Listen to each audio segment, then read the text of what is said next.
Chapter 5. The Silent Watch.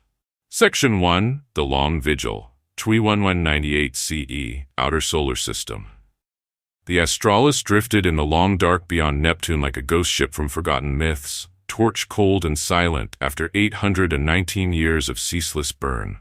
3 kilometers of scarred iridium and crystal, she hid in the shadows of the Kuiper belt, running on whispers, solar sails unfurled to catch the faint breath of Sol, reactors banked to the barest glow needed for life support. No transmissions, no lights, only passive scopes turned inward toward a living Earth that had never known the taste of ash. 41 crew rotated 2-year awake shifts, the rest sleeping in frost-rimed pods that had carried them across centuries. The vigil was simple: watch, wait, and never interfere. The asteroid, designated 2198XK7 in this timeline's catalogs, would not appear for another 28 years. Until then, they were guardians without a charge, exiles in their own Cradle's backyard. Kildrace took the first watch alone. He floated on the bridge, bone flute tucked inside his coat, staring at the main screen where Earth turned serene and blue. The night side glittered with 10 billion lives, cities sprawling across continents that had never been glassed, forests breathing clean under an unscarred sky. Passive telescopes caught fragments, news broadcasts in languages evolved from the old tongue, laughter from orbital habitats, the steady pulse of commerce ships ferrying dreams between worlds. "They have Mars," Kale whispered to the empty bridge. "Red and whole, with domes like crystal flowers. No refugees, no ration lines." Rex manifested as a dim hologram beside him, face etched with the same ancient lines the crew now wore in their eyes. "Population stable at 10 billion and 12 million, the AI said softly. "No wars over water, no cults praying to meteors. They argue about art and taxes instead. Years until the rock, 28 and counting." Kale nodded once, hand brushing the manual controls that had not been touched since emergence. The ship felt heavier in the quiet, as though the centuries had finally settled into her bones. The first 2 years passed in rituals born of necessity. Kale tended the greenhouse alone at first. Vera Aiken's domain, now lush with tomatoes and dwarf mangoes seeded from cryonic stock. He harvested fruit no Earth palate would taste, preserved it in jars labeled with dates that belonged to a history they were unmaking. Mornings, ship time, arbitrary but sacred. He played the 3-note phrase on the bone flute, soft enough not to wake the sleepers, loud enough for Rex to record in the eternal log. Riley Quinn woke next, on schedule, pod hissing open with a puff of frost that glittered like lost stars. He floated out, rubbing his gloved hand, eyes ancient in a young face, and went straight to the observation blister without a word. Earth filled the viewport, closer now in the scopes, her moon a perfect white pearl. "Beer still waiting?" Kale asked, drifting in with 2 bulbs of synthesized ale, close enough to memory. Riley took one, sipped, and managed half a grin. After the nudge. "Not before." He pressed his forehead to the transparisteel, watching cloud spirals over the Pacific. "They have oceans that don't boil. Kids chasing waves without filters. We did that." They shared the watch in companionable silence, rotating repairs on the hull scars that still wept coolant in the cold. Dust strikes from the belt left new pucks. They patched them without hurry, suits fogging with breath that carried 8 centuries of exile. Lena Voss joined them 6 months in, emerging from stasis with equations already spilling from her lips. She dove into the passive data streams, sifting terabytes of Earth chatter for patterns that might hint at the rock's approach. "They're building a Dyson swarm around Mercury," she said one night over greenhouse salad. "Not for survival, for curiosity. Imagine that." The vigil deepened. They never transmitted, not even a whisper. Earth sensors were sharp. One errant ping could unravel everything. Instead, they listened to symphonies broadcast from lunar amphitheaters, debates on AI rights from Martian universities, children's stories about stars that had never hidden behind ash.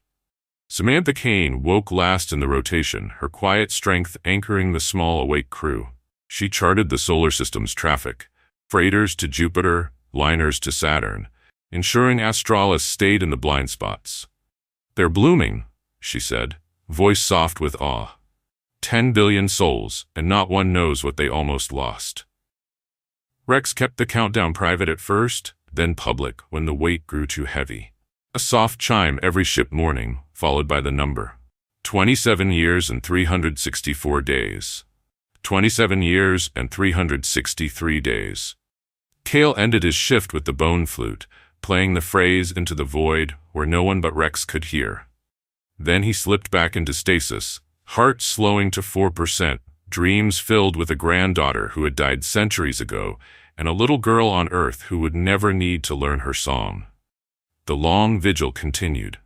Earth turned unaware beneath them, thriving in a cradle they had mended from afar. And in the dark, 41 guardians waited for a rock that would never strike.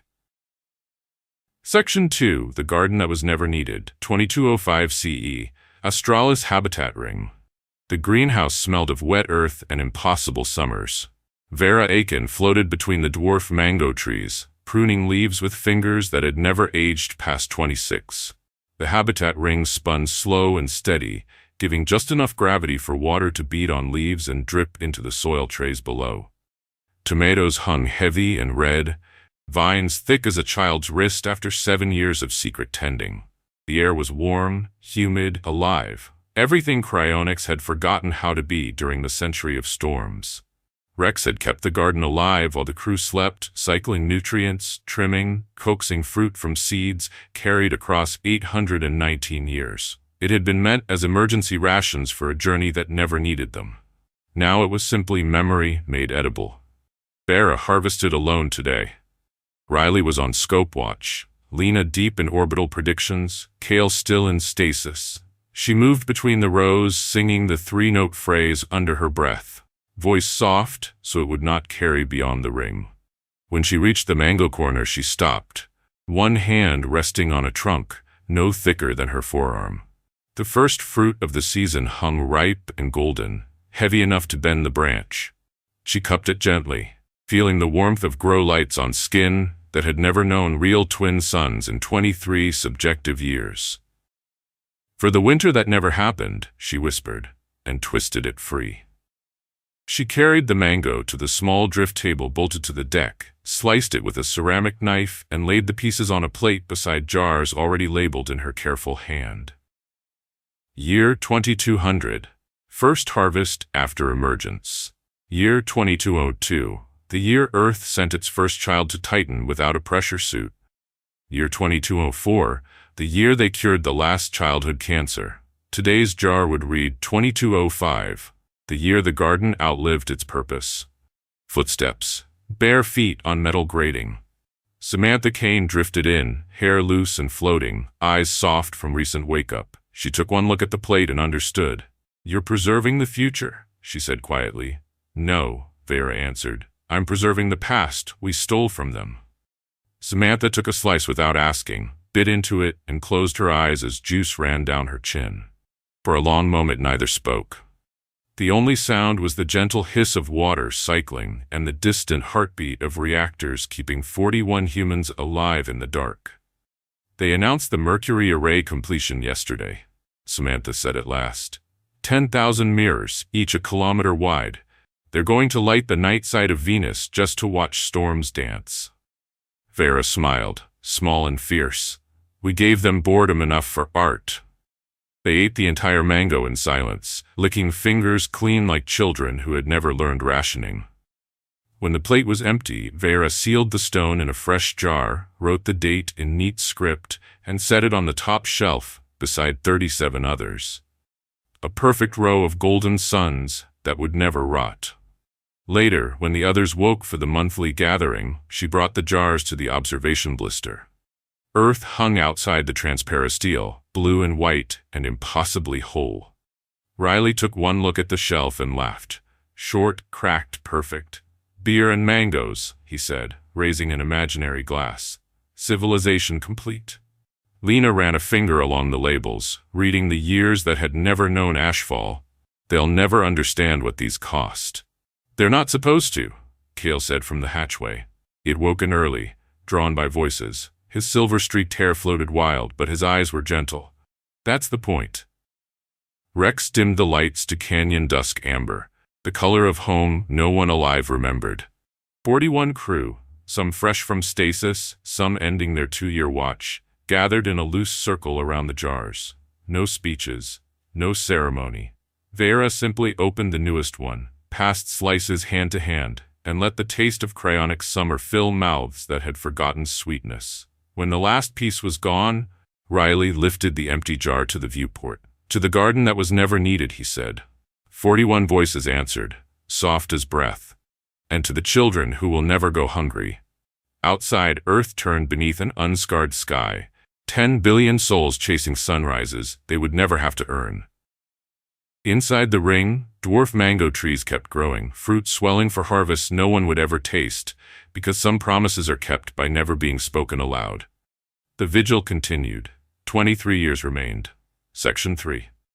Riley's Ghosts, 2212 CE, Astralis Forward Observation Blister. Riley Quinn spent most of his awake shifts in the blister now, alone. The rest of the crew let him. They understood. Some ghosts are quieter when you face them without witnesses.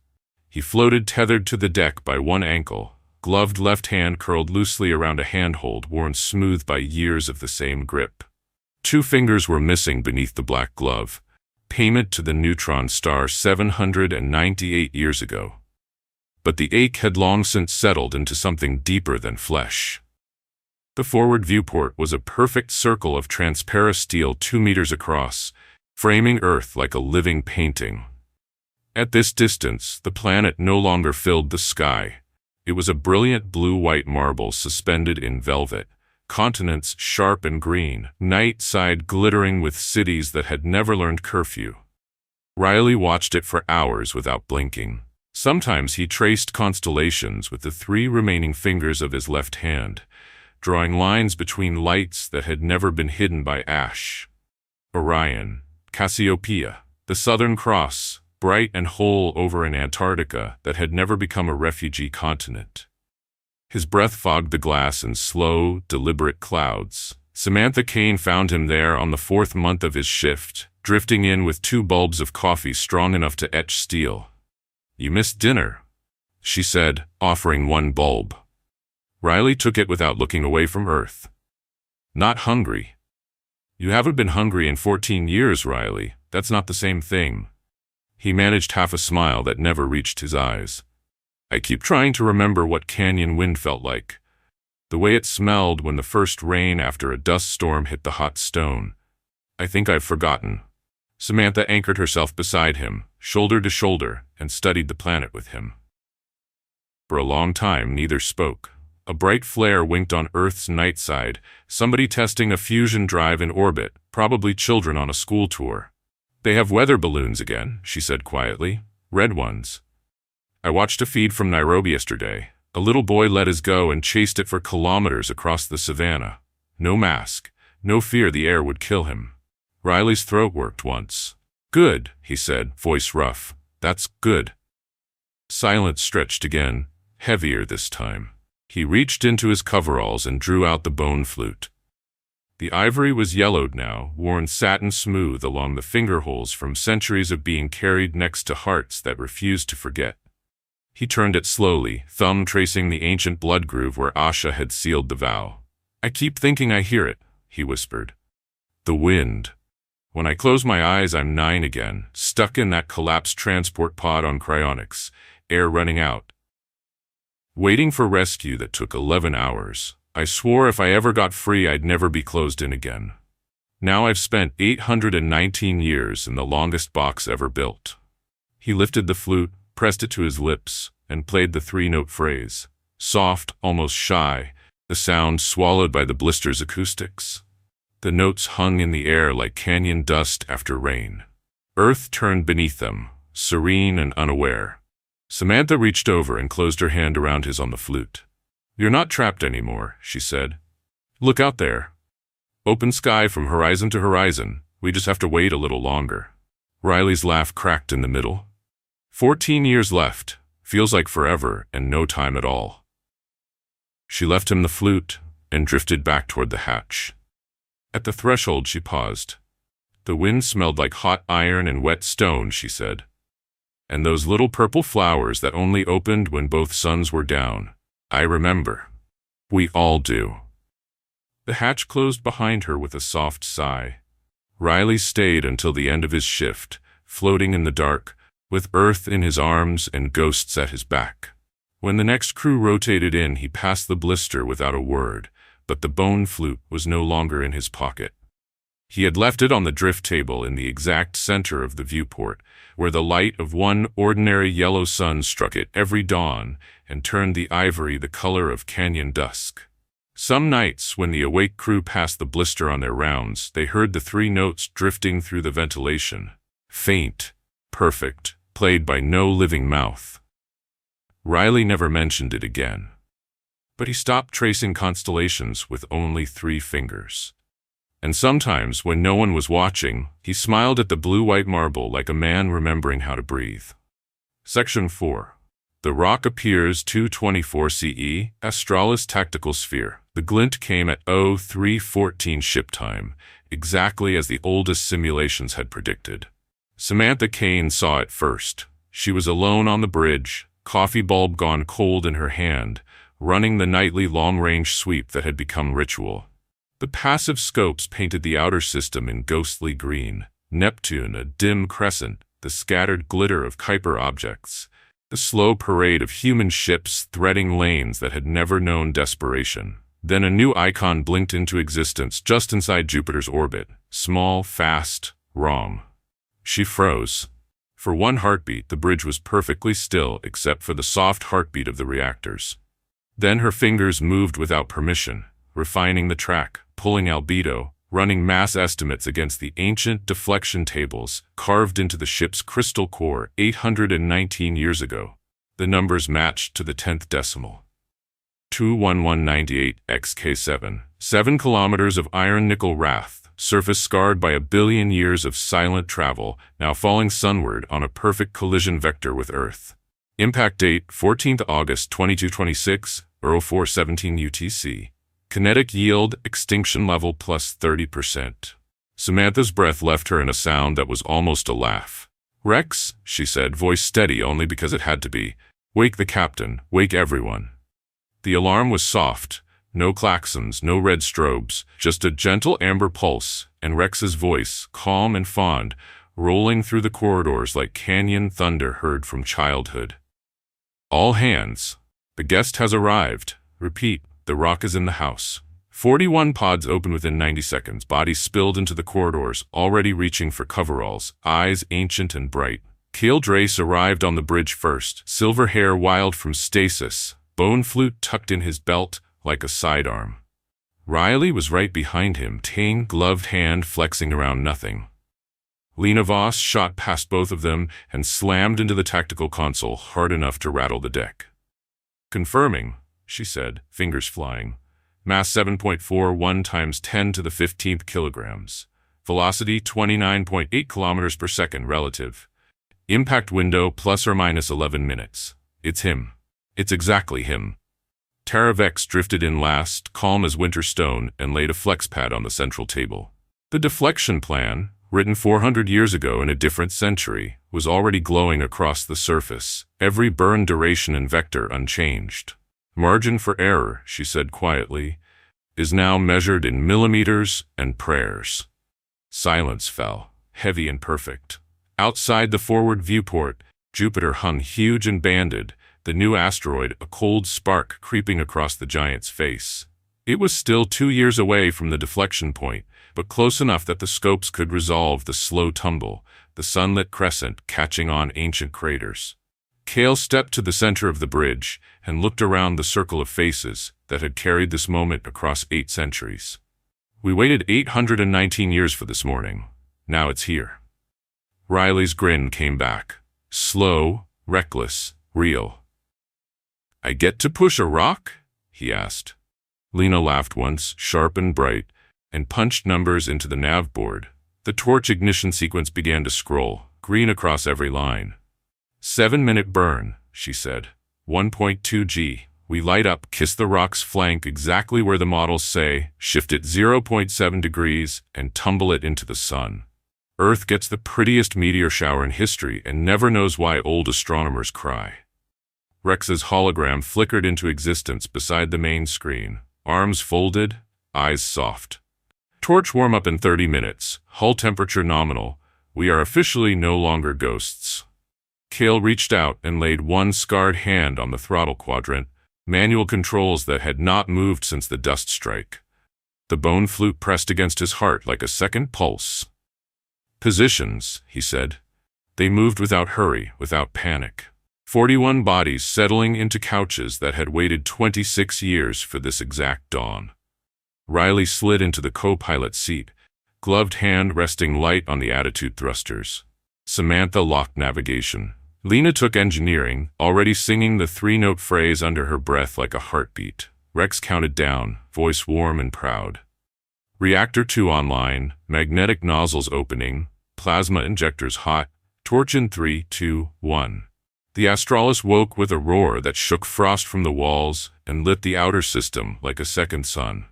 Far away on a living Earth that had never learned to fear the sky, a few early astronomers looked up and frowned at a new star flaring where no star belonged.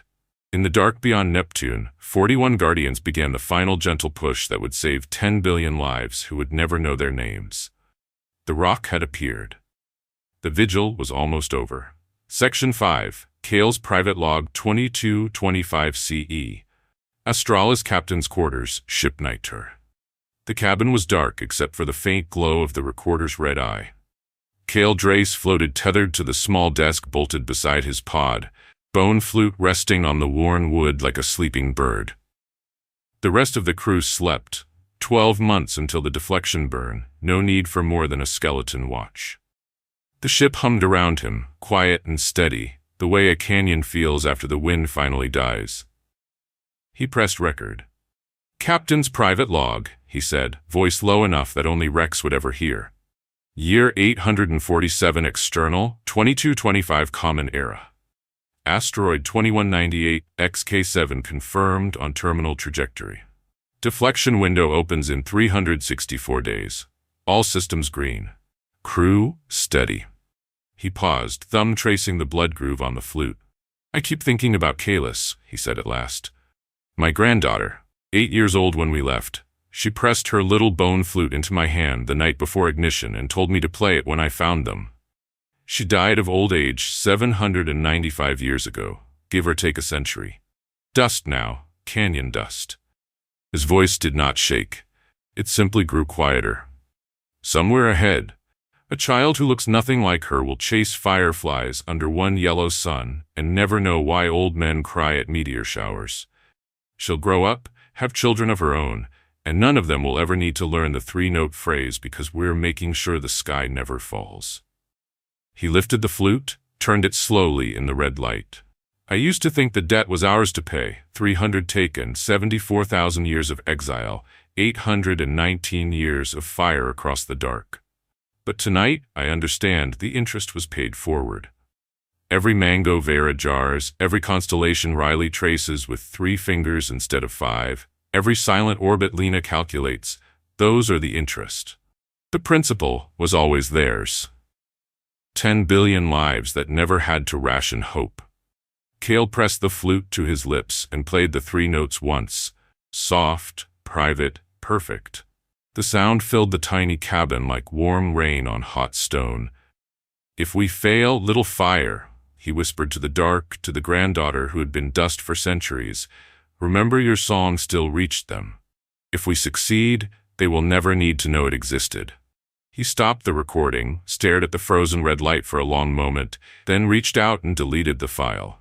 The recorder chimed once, entry erased, no backup. Rex's voice came through the intercom, barely audible. Log never existed, Captain. Thank you, old friend. Cale untethered, drifted to the small viewport set into the bulkhead.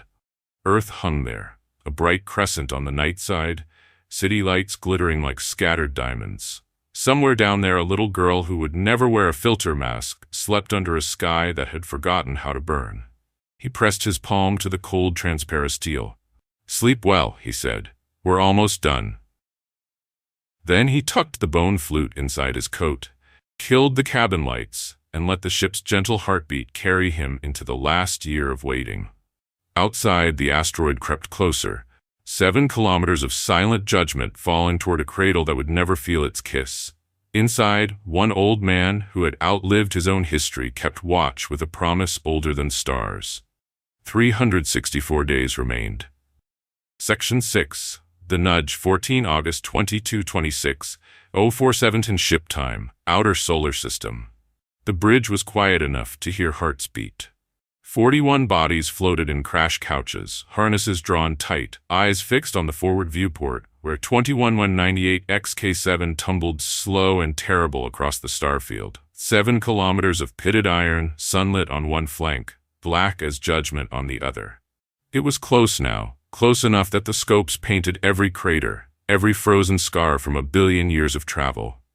Rex's voice filled the silence, soft and steady. Range 211 kilometers in closing. Relative velocity matched. Deflection window opens in 90 seconds. Torch hot. Magnetic sails retracted. All stations report green. Cale Dre sat center couch, scarred hands resting light on the manual throttle quadrant. The bone flute lay on the console beside him, ivory catching the red standby glow. Riley Quinn occupied co-pilot, gloved hand hovering over attitude thrusters, face stripped of every joke he had ever told. Lena monitored the reactor feed, Samantha the navlock, Tara the deflection telemetry. The rest of the crew watched from secondary stations, 41 souls breathing the same thin air they had carried across 8 centuries. No one spoke. Outside, the asteroid grew until it filled half the sky, slow, inevitable, beautiful in the way only extinction can be. Rex counted down. 60 seconds, 50, 40. Cale's voice cut across the bridge, low and calm. This is for every child who will never wear a filter. 30, 20. Riley's grin flickered once, small, fierce. Pretty fireworks for people who will never see them. 10, 9, 8. Lena began the 3-note phrase under her breath. Others took it up until the bridge thrummed with it, 41 voices braided into a single heartbeat. 3, 2, 1. Mark. Cale pushed the throttle forward with the same gentle certainty he had used to light the torch 819 years ago. The Astralis roared awake. Blue-white fire lanced from the nozzle, pure and terrible, striking the asteroid's flank dead center on the pre-calculated point. 1.2 gravities slammed the crew into couches. The hull sang like a struck bell. For 7 perfect minutes the torch burned. Silent in vacuum, louder than any thunder cryonics ever knew, pushing against 7 kilometers of ancient wrath with nothing but human will and stolen starfire. Tara's voice rose above the roar, steady as riftstone. Vector shift 0.1 degrees, 0.3, 0.5, holding at 0.72. Trajectory now sunward. Impact probability with Earth 0.0001% and falling. The torch cut out exactly on schedule. Silence flooded back, sudden and complete. The asteroid tumbled away, new rotation catching sunlight in slow, graceful spirals. It was no longer falling toward a cradle. It was falling toward the sun that had birthed it, condemned to burn harmless and bright. Riley exhaled a sound that was half laugh, half sob. "That's it?" he asked. 7 minutes to save 10 billion lives? Samantha answered without looking away from the scopes. 7 minutes and 819 years. Rex's hologram appeared between the couches, arms spread wide, eyes shining with something perilously close to tears. Deflection complete, margin achieved. Earth will receive one spectacular meteor storm in approximately 41 hours. No casualties, no winter. Congratulations, my dears, you have just become the quietest heroes in human history. Cale reached for the bone flute, lifted it, and played the 3 notes once, clear, perfect, final. 41 voices answered, ragged and strong, filling the bridge until the bulkheads themselves seemed to sing. Outside, the asteroid dwindled to a bright spark racing sunward. Inside, 41 exhausted guardians unstrapped and floated free, smiling at a sky that would never fall. The nudge was done. The debt was paid. And somewhere far below, 10 billion children slept under a sun that had forgotten how to die. Section 7, the most beautiful meteor shower Earth, 15th of August 2026, Nightside. It began as a whisper on the dark half of the planet, A new star flared high in the east, brighter than Venus, moving wrong, too fast, too steady. Within minutes it became a blue-white spear, a silent lance of fusion fire that outshone every city on the night side. Phones lifted. Windows opened. Children were carried onto rooftops, still warm from the day's sun. Social networks exploded with awe and terror in equal measure. Then the rock arrived. 2198 XK7 struck the upper atmosphere at 29 kilometers per second and came apart in one long, perfect scream of white fire. It did not strike as a single hammer. The nudge had spun it just enough to shear into 1,000 glowing fragments that painted the sky from horizon to horizon. For 11 minutes, the night turned to noon. Streaks of gold and violet, an impossible green racing overhead, silent at first, then roaring like a planet-wide artillery barrage as the shockwaves caught up. Old astronomers who had spent decades watching for threats stood in their gardens and wept without knowing why. In Nairobi, a little boy pointed and shouted that the stars were raining. In Reykjavik, lovers kissed beneath a curtain of fire that lit the glaciers rose gold. In Kyoto, temple bells rang themselves from the concussion. In Patagonia, gauchos reined in their horses and took off their hats, as though the sky itself had become a cathedral. No one died, no cities burned, only beauty. Terrible, perfect, unearned. On the roof of the new Geneva Arcology, a building that had never needed to exist in this timeline, 6-year-old Kalis Vey stood between her parents, mouth open, eyes reflecting a sky that had decided to celebrate instead of punish. She did not know the names of the 41 ghosts who had just spent 819 years making this moment possible, but she felt something ancient settle in her small chest all the same. High above, hidden beyond Neptune's orbit, the Astralis drifted cold and dark again. 41 crew gathered in the observation blister, harnesses off, bodies floating loose. The torch was silent, but the hull still glowed faint cherry from the 7-minute burn. Earth filled the viewport now, half in shadow, half ablaze with the light of a world that had never learned to be afraid. Vera Aiken produced the last bottle of 28-year-old mango rum, saved from the halfway hymn, carried through every wake-up like a talisman. She cracked the seal and passed it hand to hand. 1 sip each. The taste was smoke and summer and every canyon dusk that had ever existed. Riley Quinn raised the bottle to the blazing planet. To the winter that never came, he said, voice raw. 41 voices answered, soft as breath and strong as fusion fire. And to the children who will never go hungry. Kale Drace took the final sip and then lifted the bone flute. He did not play it. He simply held it up so the light of 10 billion thriving lives struck the ivory and turned it the color of warm bronze. Rex dimmed the blister lights until only Earth remained, painting their faces in blues and golds. Log entry, the AI whispered. 15 August 2026. Deflection successful. Meteor shower in progress. Humanity safe, ignorant, and very much alive. We are officially legends who will never be named. Lena Voss laughed once, wet, perfect, free, and pressed her forehead to the transparasteel. They're cheering, she said. Listen. The whole planet is cheering, and they don't even know why. Outside, the last fragments of the rock burned up over the Pacific, leaving a sky suddenly darker and more full of stars than anyone had ever seen. Inside, 41 guardians raised the empty bottle in silent salute to a cradle that had never broken. The most beautiful meteor shower in human history ended just before dawn, and somewhere in the dark, the Astralis turned her scarred bow toward home, torch already warming for the final journey. One more sunrise to steal. Section 8. The Calendar Alignment. Astralis, 14th August 2226, 0416 ship time, moments before final ignition. The bridge was almost dark, lit only by the soft amber of standby panels and the cold white glow of Earth filling the forward viewport. The planet turned serene beneath them, night side still shimmering with the afterglow of last night's meteor shower. 10 billion souls slept, dreamed, or woke to coffee, none aware that in 60 seconds a 3-kilometer torch ship would light the sky again and become the final stroke in a circle drawn across 74,000 years.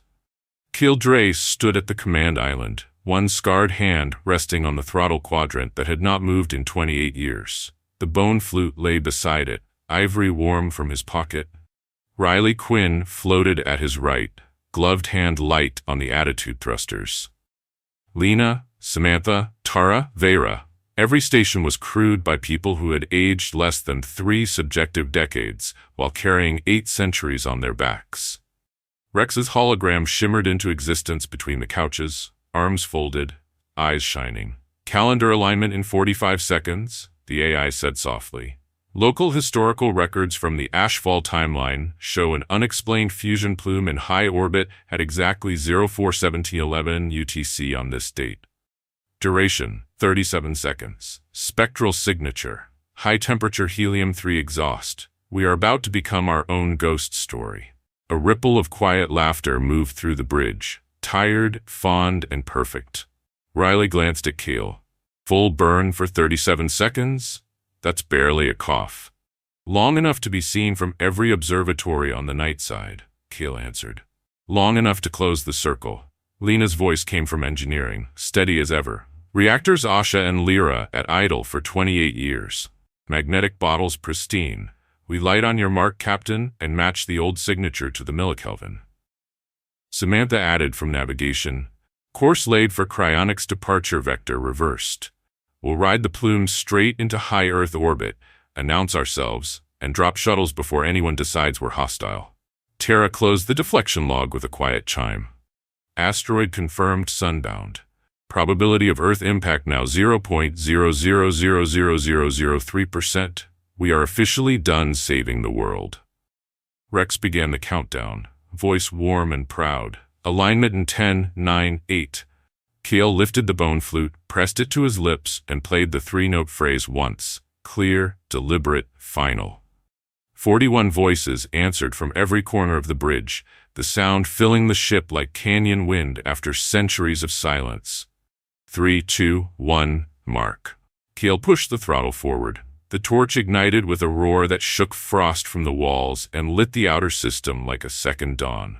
Blue-white fire poured from the nozzle, pure and fierce, exactly matching the spectral ghost that had haunted Earth astronomers in a history that no longer existed.